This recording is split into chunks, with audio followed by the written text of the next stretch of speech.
This is a special episode of the JoJo and Kenzo Courtside Warriors show where we are neither courtside nor talking about the Warriors. We're talking about the Valkyries, and we have Nathan Canilao here. You guys may remember him from a short experiment we did last year where we did Yeah. some videos after games. Nathan, how you been? Been pretty good. That the we know the WNBA season's happening. All right, catch us up on what the last 2 months have been like for the WNBA CBA negotiations, all that. Yeah, it's been a whirlwind. Obviously a lot of turmoil to end the season, last year's season, and it kind of heated up what was going to be some really tough negotiations. But at the end of the day, they got it done. Players are going to be making a lot more money. The cap is going to be much higher. There's some minor there's some really cool tweaks to the roster construction. Now teams are going to be able to essentially carry two practice players, which is huge. Yes. Every team now is required to carry 12 players. I think last year it was only 11, but Mm-hmm. now it's 12. So it's an extra guaranteed spot. A lot of good things came out of that CBA. I could go into all the little minute health insurance, housing, but I think What just to, what's the minimum for a play? What is now the minimum amount a player can make in the WNBA? I believe they didn't. I don't know if they released the minimum, but I know that the average salary now is about 500,000. So we are now in a space where veterans and the rookie contract scale is going to go really high. It's gonna be much higher now. They're all going to get adjusted, but you're looking at the average WNBA player making, I would say, anywhere between 300 and $500,000.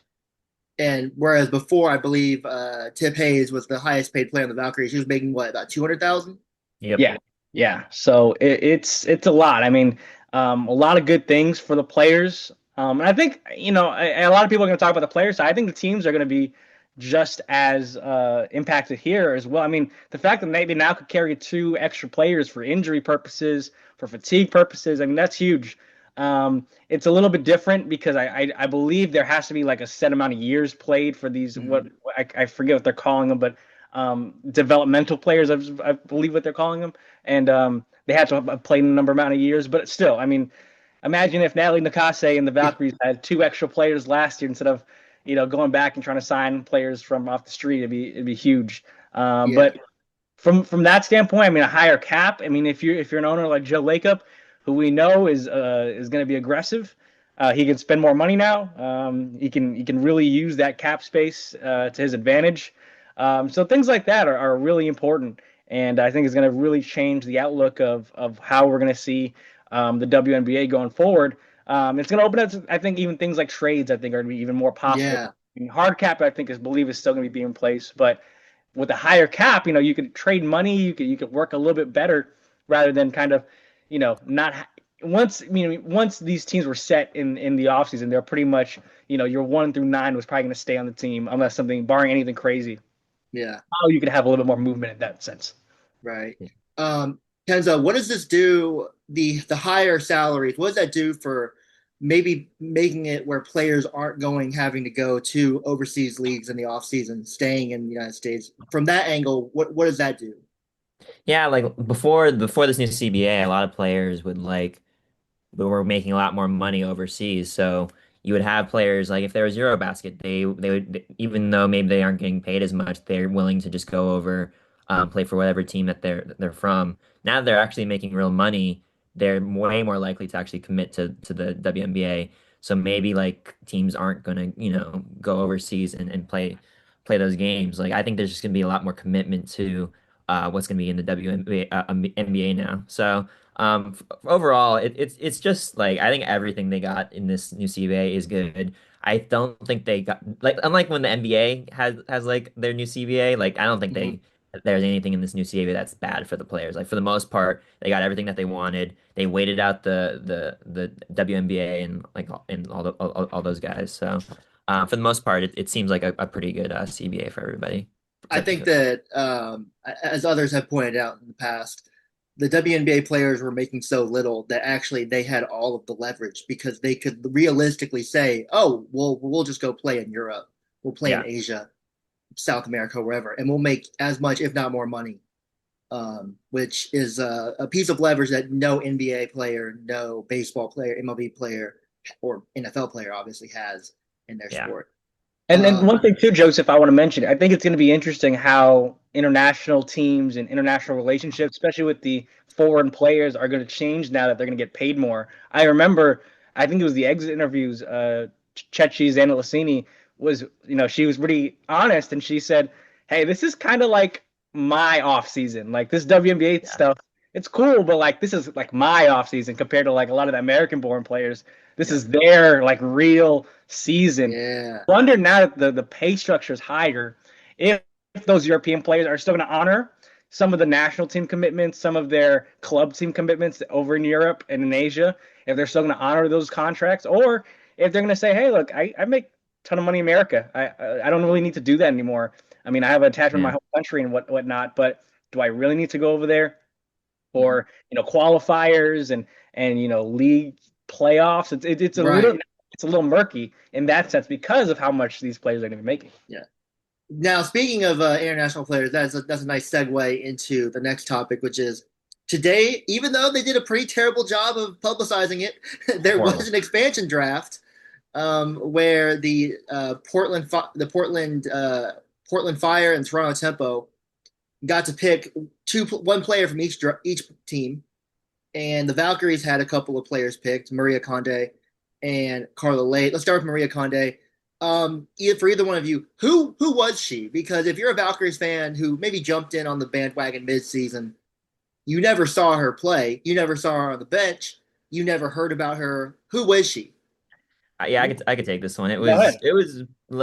She was one of the players they drafted last year, 2024. The idea was like she'd be this nice big like forward that can, give the Valkyries some size, had a lot of potential. Fortunately, she had this Achilles injury last year, so she never even came over. The Valkyries ended up pivoting to other players in her spot last year. So she really didn't really play for the Valkyries at all. Like there was hope that maybe she could recover in time. It never happened. No. So she's definitely like the less valuable player that they lost, and she ended up going to the Tempo. All right, and then Carla Late, the Late This is a big Show. one. Take it back. Uh, Yeah, Nathan, this one was pretty big. I mean, look, let's be honest. Like someone was gonna get picked that was pretty good. I mean, they all the depth in the Valkyries was really good last year. how many players could be protected? Was it five? With five, we don't know the list. The teams don't make that public, but we You can can kind of guess. assume who really was protected. Who do you think was protected? To me, it was pretty clear. Veronica Burton and UC Stay from their first round draft pick from last season, I thought were untouchables. I didn't think they were going to get, I thought they were pretty much, a lock to be protected. And I think Janelle Salone, I thought she was pretty much a lock as well. I would say, I mean, we're just guessing here, but I would think Chetchis, Zandalicini, and Ileana Rupert were all protected. Yeah. Or, I mean, I can even see Kayla Thornton being in that mix, but Yeah. that's kind of the group that I feel like was protected at the end of the day. But yeah, losing Carla Late. Look, this was a young player that she did miss some time last year. She had some injuries, but when she was on the floor and she was in rhythm and she was 100%, she was pretty good. She was their Yeah. backup point guard, a really good guard in the rotation. Most memorable game for me was that playoff clincher against Dallas. I mean, I think she had 15 points on Yeah. like 6 of 8 shooting. She was great.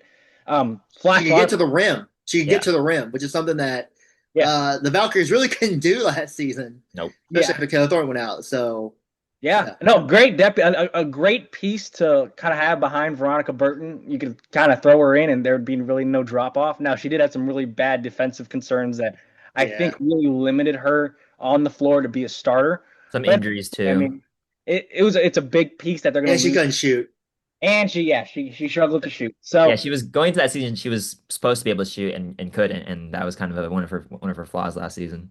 well, it was like one of those things where it's like a rookie who, projection wise, if she stays on this course, could be really something. But as you guys know, expansion drafts are going to take some of those players. So pretty big loss in terms of depth. But I think um, they're going to find someone to kind of replace her in free agency or in the upcoming draft as well. Yeah, I think. So, Yeah. mhm. Go Kenzo. Oh yeah, no, I think like the idea is like you stay is gonna kind of fill in that role as a guard, right? Like that's kind of I think they had a little too many guards like on the roster already. I think they're keeping Kate Martin and everything. Like you kind of have that many guards. So I think in some ways like Carla was a little expendable, but also like when Natalie calls Chechi Zandalicini like Michael Jordan, I don't think you're gonna not protect Oh, her. I forgot think about that. that was what she said last season. She drew up the last play of the year to Zandalicini. So I kind of think like the reason they chose like Zandalicini and Kayla Thornton over a guy like Carlo was because they want to kind of win right now. Like they are kind of looking to compete right now, and as good as Carla is, she's more of a future focused player. So I kind of saw this happening. I talked about it earlier this week on some other podcasts. And yeah, they're going with Zandalicini and probably Kayla Thornton. All right, so a veteran, more of a veteran look for this year's team. Basically, everyone is a free agent. Yep. I believe Kate Martin is Yeah. that's she's the only one, right? That's not a that's Yeah, Yeah. injured from now. last year's team, she's the only rostered player who will come back. Yeah. Come back.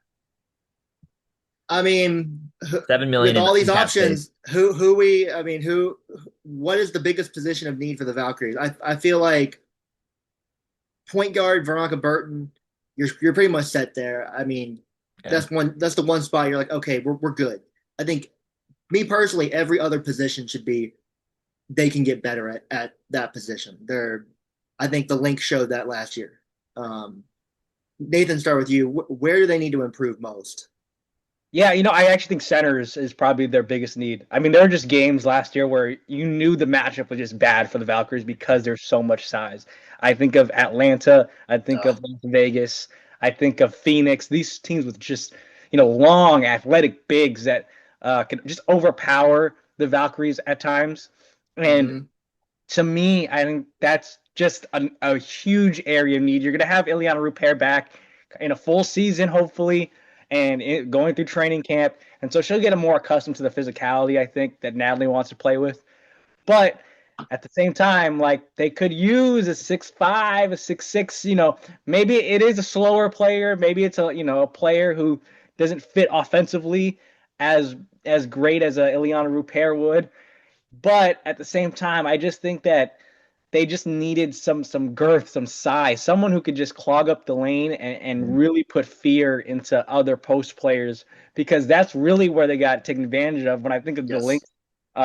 The Lynx series, Joseph, I mean, all I could think of was Bridget Carlton and Nafisa Collier and all these players kind of torching them down low. Like even when Just putting in work. yeah, Yeah. like even when Killing the them. guards kind of go to they go to the rim and they miss, it's like, oh my God, there's an offensive rebound. There's two offensive rebounds. So Mm-hmm. I really think center they could use a center. That's kind of my biggest, if I had a wish list for them, that's where I would go hunting first because I think that's where their biggest weakness is currently on the roster. Yeah. Kenzo, you agree? I agree.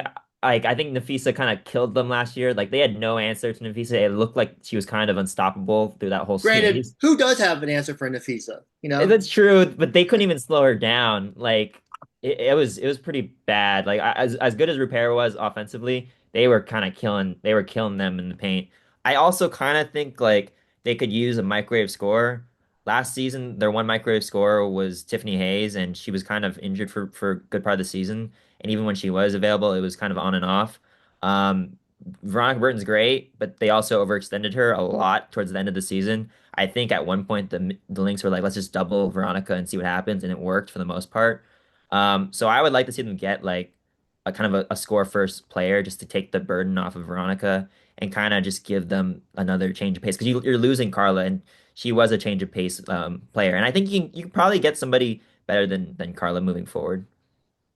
so it looks like Asia Wilson was the number one. Like, oh, can we get her or can they get her? Obviously, it looks like she's going to go back to Vegas. Sabrina Ionescu, the Miramonte grad, one of the best players in the history of Bay Area prep sports. She's also probably going back to New York. Brianna Stewart has said she's going back to New York. A lot of the top free agents are probably going back to their teams.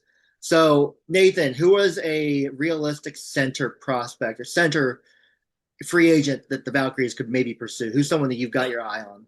There's two names I got that I think would not only fit Natalie's system, but could really help them right away. I got Jonquil Jones is a free agent. Yep. Like she's Oh, in New game York. changer for now. She would be a game Huge. changer for them. Like that's kind of an underrated one where like she doesn't get as much noise because Brianna Stewart's on the floor with her most of the time. But I think if they could swing to get her, that'd be a great pickup. I think one that's realistic because she's an older player. She has some Bay Area ties, and is a little bit, I think, a little bit more willing as she's shown in her career to move places. I think is Nneka Ogwumike. Yeah. I say a short-term deal. You get a bona fide all-star, a bona fide all-NBA player. That to me is where, if you want to fill that center position, those are two names that I think could really work and can kind of be more flexible. I mean, if you can get Jonquel Jones, I mean, obviously you extend her and get her anything she wants, but two names I think that are going to be really good fits. And what about you, Kenzo? Who's a microwave scorer, a guard that you think the Valkyries could maybe target?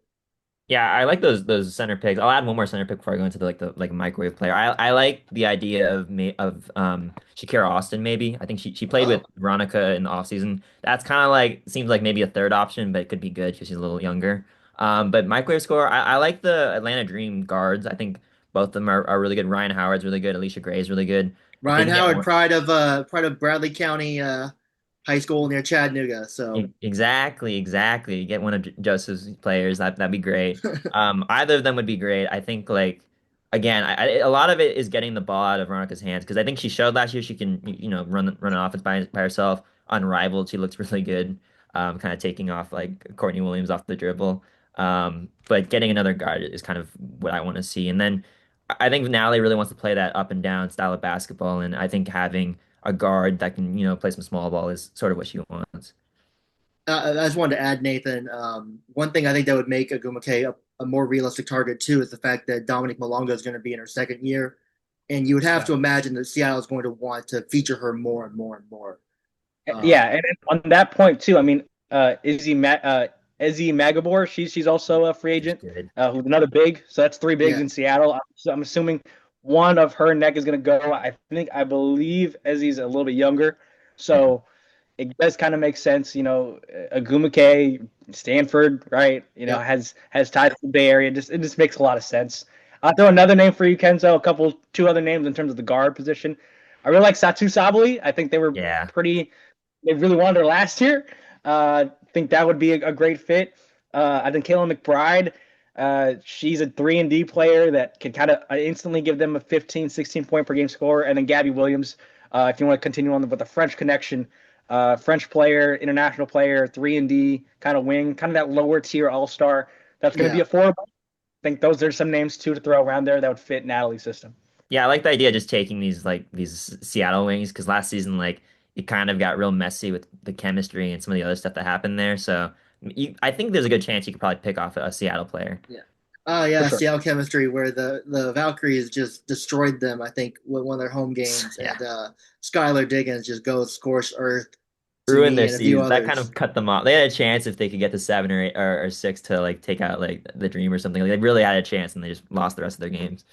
Yeah, Yeah, that was Seattle game to end the season was really a killer. That gave them Minnesota Killer. essentially. So yeah. Oh man. The looking ahead now, I just checked my phone. I see that South Carolina is going to play in the championship game. They kind of shut down UConn.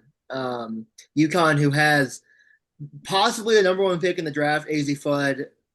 She's someone that would fit the Valkyries. She's not going to play for the Valkyries. She's going to be picked way too high. The Valkyries have, I believe, is the eighth pick in the draft. yes, sir. Yeah. Where should the Valkyries go draft wise? I mean, the draft is going to literally be in like 2 weeks. Yeah, I mean, Joseph, I'll start on this. I mean, I was just watching that game, and I mean, again, I know the international players, kind of the senior, like heavy, smart, heady players, kind of where they went last year. Yeah, I know the player that I'm about to mention doesn't really fit that, but I do think it fits a defensive need, and I like Raven Johnson out of South Carolina. I Mm. mean, she locked up Oh, I UConn think guards. I really like a player that they could bring in and just kind of, hey, go get the best player for 10 minutes. Kind of Yeah. what Kyla Charles did last year. Uh, yeah, but they can also resign. I mean, I think that's a kind of a good player to resign. But Yeah, 12th if you player. want a Yeah. younger player, a cheaper player, like Raven Johnson doesn't have the offensive upside that maybe even a Kyla Charles does, but defensively, like active hands, kind of a grinder, the same kind of what I think Natalie would appreciate in a defensive player. I really do like her out of South Carolina. Yeah.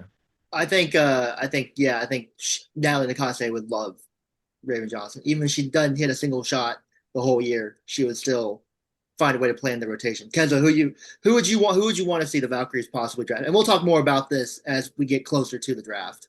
Yeah, I like Raven Johnson a lot. I mean, I kind of think that's the range. Like, you're not going to get one of the like elite players like AZ Fudd or Lauren Betts, but I think you can get a good guard, especially since, again, like you lost Carla Late, you probably want to replace that guard position. You can also get Neepsky, like she's pretty good from UCLA. Maybe you go Flo J. She's kind of fallen a little bit on the Yeah. board, but that's an interesting pick. Ileana Martin, get another Martin. She's from Spain. She's a little bit intriguing too. She's a little shorter, and a little bit more of a microwave score, but that's something that you can get into too. There's a lot of players on the board. So I don't know how much they'll actually play. I think like the season before when the Valkyries had some picks, they ended up like not really drafting anybody, and they went overseas, or they drafted players and they ended up not playing. And then Cheyenne Houston went Sellers, overseas. the hype Yeah. train lasted about what a Yeah. week. They brought her Um, in and then cut her. I was like, oh shit. All right. Well, here we go. So we'll um, see. But having the developmental spots is pretty nice for these teams. They can kind of keep these players without having to, cut them. are you one quick thing? Were you guys surprised that Kate Martin was not picked up by either Portland or Toronto in the expansion draft? I'm not that shocked because I do think for as electric as she was in spurts last year, I just think there's just a lot of holes that she needs to really develop and cover up going into the season. I think it's going to be a big year for her. Mhm. Obviously, defensively, there's going to be some issues, but she was also streaky. She's not like a straight up 42% shooter that you're gonna you leave her wide open, it's a knockdown. I mean, that wasn't really the case last year. She Yeah, was in and out of rotation a lot. a lot. Plays really hard. I'm not shocked. I mean, if you look around the league and see some of the players, it is an upgrade over Kate. I mean, maybe if there was a third expansion team, maybe we're having a different conversation. But yeah, I'm not too shocked. But I also think it's a plus for the Valkyries to have a player maybe that you could develop into, a young player that you could continue to develop into. Knows the system that Natalie wants to run. Has been with Natalie for a couple of years now, dating back to Vegas. So not the worst thing that you don't have K Martin doesn't get picked, but obviously going to be a big year for her. Yeah, I, Kenzo? I I agree. Like the fact they put her in the promo with Caitlyn Chen, like along with Veronica, that was interesting to me because you usually don't do that unless they're gonna be like in the not in the Mhm. draft or they're not gonna get picked. I kind of thought that they might have done something similar to what Chicago did, where they traded a bunch of second and third rounders to these teams so that no one would get picked. Yeah. I guess like there was not as much interest from the Tempo or the Fire to actually draft these players, so the Valkyries didn't have to give up any picks. Kind of weird that the Chicago kind of did that. But yeah, I Wouldn't be wasn't the too first time someone said that. that team is also kind of a little bit of a mess. So yeah, Yeah. And I mean, also, I mean, just to let you know, I mean, they probably would draft AZ Fudd in a normal year, but they traded their pick to Minnesota. So yeah. Minnesota was probably going to end up with AZ at the second. I believe they picked second. So Yeah. Unless the Wings are like, let's just do it, Fudd and Beckers, and let's go, let's freaking I do I it. have believe, heard that. I've heard that Awafam from yeah, Oh Europe yeah, is really good. yeah, she'll go number one. I think she'll be consensus number one by the time we're, So yeah. that yeah, it's Fudd, shooting wide open threes off Nafisa Collier post ups. It's gonna be electric. yeah. Also is electric? The new jerseys. Let's get that real quick. What are your thoughts on their new uniforms? Kenzo, start with you. Good, bad, in the middle, stock up, stock down. To quote my guy Anthony Slater. What do you think about the new jerseys? I stock up. I like it a lot. I'm just glad that they have those purple jerseys because last year was freaking. I didn't like last year at all. Like those are like practice jerseys last year. For the most part, I'm pretty happy with it. I will say I think they probably could have gone a little further with it. I think there's some areas on the jersey that like could be there could have been upgrades there. Like if you see it up close, there's some nice details on it, but you're not really usually seeing it up close, so you're missing some of those details. And they're also gonna add like a third jersey. Like I think it's gonna be like a black jersey for Yeah. away games or something. I So like the black jerseys, by the way. Maybe I'm like I'm in the minority here, but I like the black jerseys. Yeah, I think once those will come, it'll kind of even things out. But for overall, I'm pretty happy about it. What about you, Nathan? I'm cool with it. I mean, I'm not a big like huge into jerseys. I feel like the NBA basically killed the jersey game with having so many out there. But I'm gonna call these violet. They're calling them the violet jerseys or whatever. I'm calling them the ube jerseys. I just look like ube ice cream, so I'm gonna call them the ube jerseys. I like them. By the I'm way, for a those big who don't know, this is what they look like See, they via put the freaking Kate Martin and Caitlin Chen in there. There's no way they're getting picked. Like it was crazy. Like they're yeah. safe the whole time. Yeah, So personally, I like the jerseys, the away jerseys. I like more the home jerseys. They're good in like concept, but the light violet numbers. I think when you're actually watching a game, it might be kind of hard to tell what number it is because it's gonna kind of I yeah. think it's gonna blend into the jersey. Yeah, Um, I like the gold on both those jerseys. I think that was a nice touch because I think last year the gold on the merch was really nice, so it's nice that they're adding that in there. Um, but again, like the purple outlines are kind of strange, a little strange. but the thing with the not to get it on jersey talk for too much, but I think that I think that the gold touch is nice, but you can't even really see it. Like when I Yeah, was especially looking on at them on that Instagram, white I jerseys. couldn't even Yeah, tell that it was. Also, I mean, look, I was kind of a fan of the black jerseys. It was I thought they were cool. all right. They're gonna switch All those right, up though. I think they're adding gold on that one. yeah, that's true. Real quick, what are the because Zoom says we're running out of time. What are the expectations for this season? They're not going to be the cute story that I think, especially in the first half of the season, they took a lot of teams by surprise. Yeah. Not going to happen this year. What would be a successful season for this year's Valkyries? Assuming, of course, we don't know who's going to be on the roster or anything like that. Well, I think Natalie Costa would tell you like championship bust. Yep. Just basing it off what her how she thinks. But I do think like, can you get to the second round like that? I think that's a big thing. We take this is going to be steps, right? There's two new teams, so there's not new playoff spots. So two more teams are going to be vying for another. And you know how hard we all three of us know how hard it was for the Valkyries to go to the playoffs last year. Mm-hmm. Um, so I think if they can get to the playoff, can you get a top 5 seed? And then can you get to the second round? I think that's kind of where the expectation should lie. I know a lot of fans would probably, especially what they're going to do in free agency, we don't know. And if they do make a big splash, those are only going to heighten the expectations. But I think we need to settle down. Second year of existence, second round. I think that's kind of where they should be. That's a tame, good expectation for the Valkyries. I think. Genzo, are you yelling championship or bust from the mountaintop above Golden Gate Bridge? I'm not yelling championship or bust. I'm maybe a little more urgent than Nathan. Just an idea that like, hey, like this is different than last year where everything was like you said new and like everything's happy go lucky. I think it's still gonna be pretty happy go lucky just knowing the fan base, but I do think you need to take another step forward.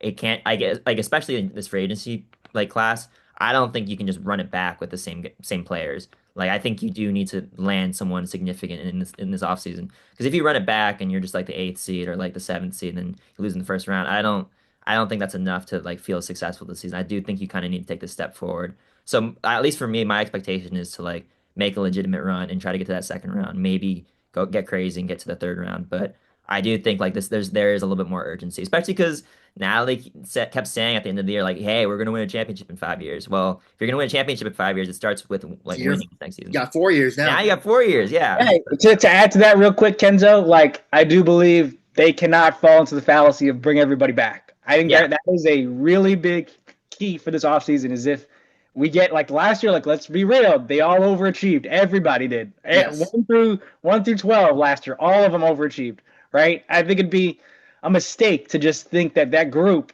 is ready to make a championship push in year two. I think they got to add a star.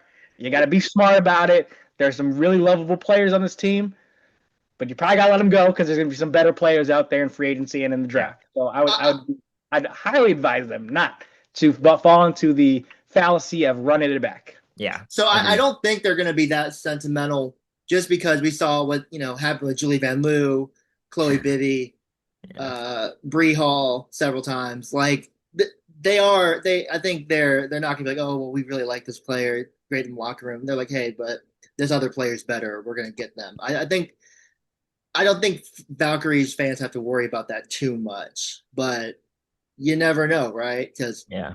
let's use an example like Ilyana Rupert, who I think fans like and the team likes.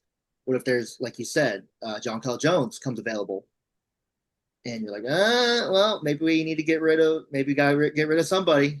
Yeah. Um, we'll see if they're able to do that. For Real that, quick, I kind of I'm looking at like Tiffany Hayes, Monique Billings, Temi Fagbenle. Like those are the kind of Unrestricted free veteran. agents. Yeah, yeah. Like these are the veterans that you kind of I don't expect all of them to come back. I know Natalie loves yeah, Tiffany Hayes, I, but I mean we'll see.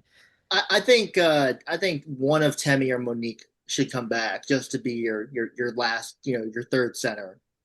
If both of them come back, I'll be kind of disappointed, I would say, just because I will just be of how many disappointed. Yeah, options there are unfortunately. out there in free agency.